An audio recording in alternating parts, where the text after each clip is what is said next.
Alam mo, kapag bumalik ako sa mga laalang pagkabata ko sa probinsya, parang kahapon lang lahat.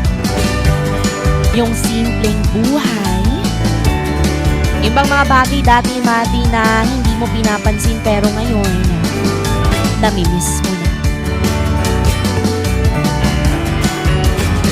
Mani tuwing umaga, gigising ka sa tilaok ng manok at hindi sa alarm clock.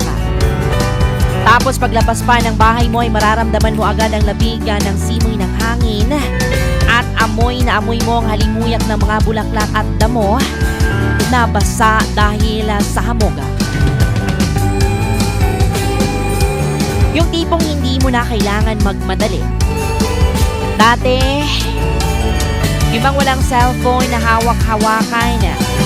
Kundi pamalo lang ni nanay kapag late ka ng gumising. Tapos, didiretso ka na lang sa taniman o kaya sa bukid. Hindi kung mag-harvest ka na lang ng prutas o gulay mga kaibigan. Laging may mga alagang kambing o mga hayop, iba't ibang hayop pa yan. Kaya bago pa man makakain sa agahan ay kailangan mo munang unahin na pakainin ang mga alagang hayop na manok at baboy.